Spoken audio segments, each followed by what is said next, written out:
If you feel disappointed with your life, if you feel tired for no clear reason, if your mind refuses to stay quiet even for a single moment, then you need to hear this very carefully.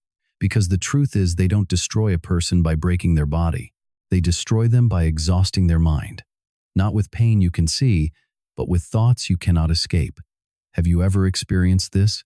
Your body is resting, but your mind keeps running. From one mistake to another regret. From one fear to another what if. And slowly, without you noticing, your peace disappears. Your joy fades. Your energy drains. Here is the warning most people ignore. Overthinking is not harmless. It feels like you are solving your life, but in reality, you are slowly destroying your ability to live it. This story might change everything. A life lesson you'll never forget. And as you listen, something else will happen. You will naturally absorb new English words, powerful expressions and sentence patterns, not by studying, but by understanding them through emotion, through story, through meaning. So don't just listen casually, listen deeply, because what you are about to hear is not just a story, it is a mirror. Most people believe their suffering comes from life itself, but that is rarely true. The real suffering comes from holding on to things that are already gone, holding on to things that have not even happened yet.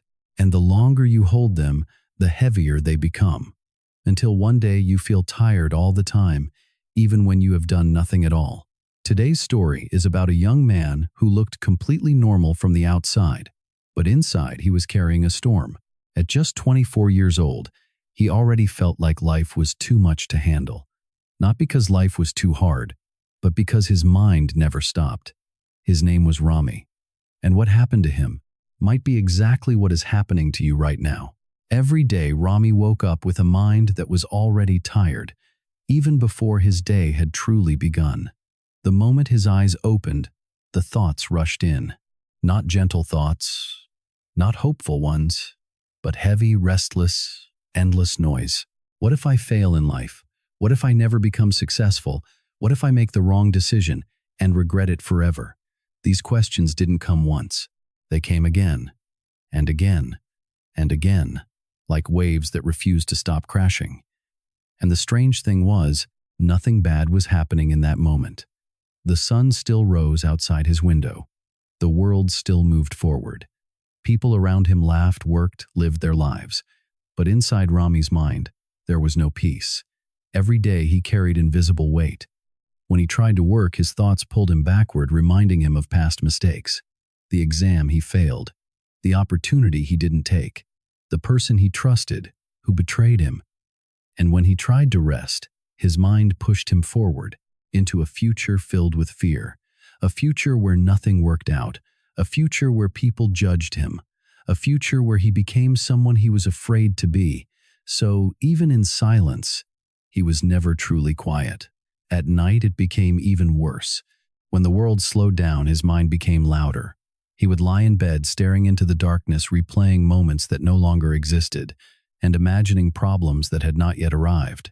Hour after hour, thought after thought, until sleep finally came, not as rest, but as escape.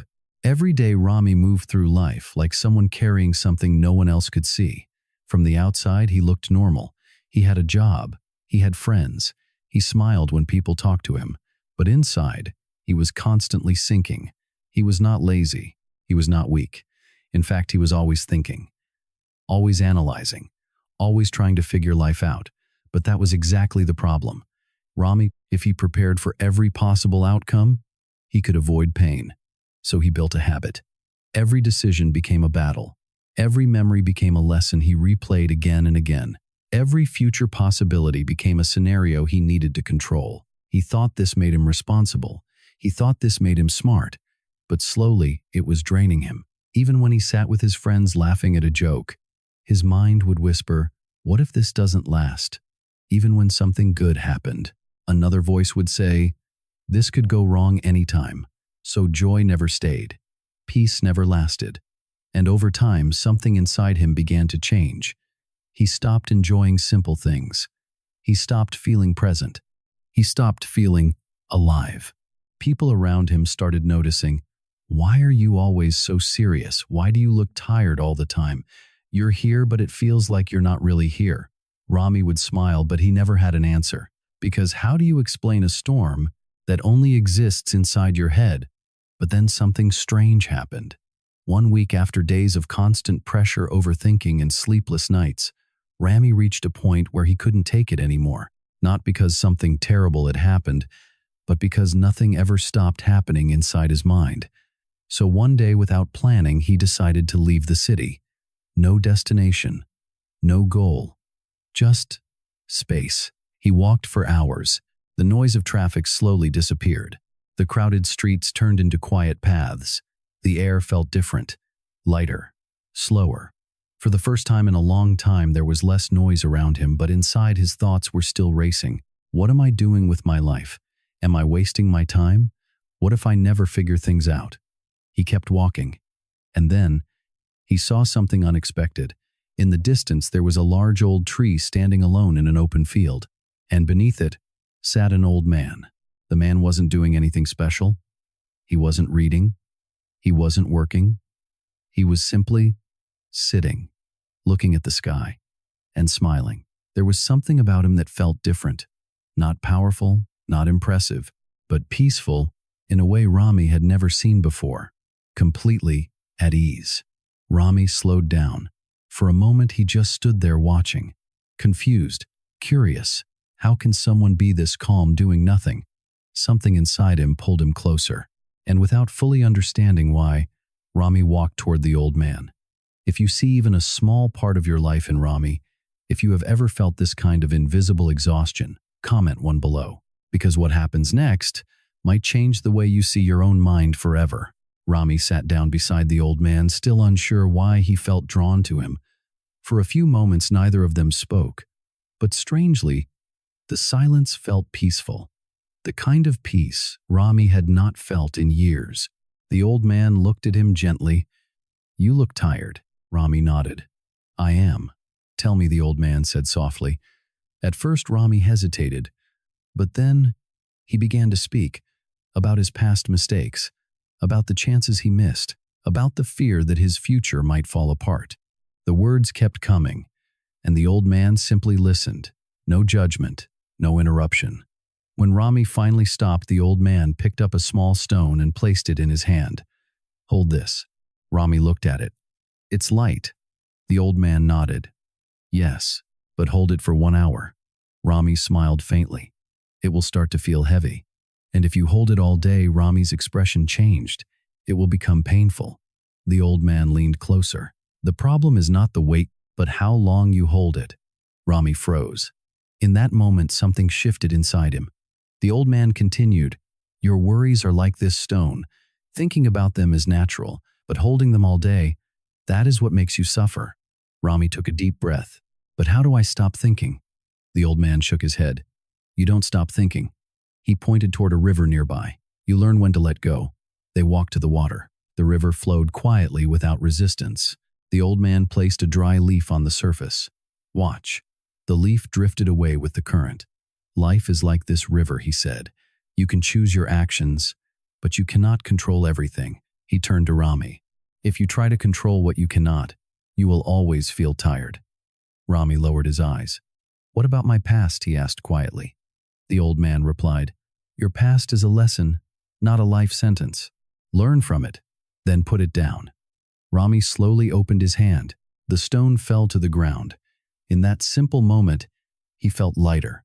That night, when his thoughts returned, he asked himself one question: can I solve this right now?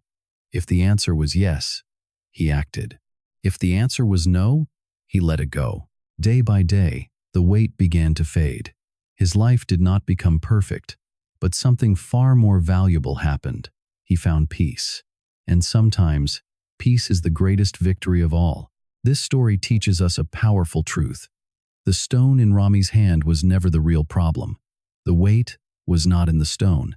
It was in how long he refused to let it go. And that stone is your thoughts, your regrets, your fears, your what-ifs. The river was never just a river. It is life itself. Always moving, always changing, always beyond your full control. And yet, Like Rami, most of us spend our entire lives trying to stop the flow. We hold on to the past as if replaying it will somehow fix it. We worry about the future as if fear can protect us from pain. But life doesn't work that way. The more you hold, the heavier it becomes. And slowly, you don't lose because life is hard.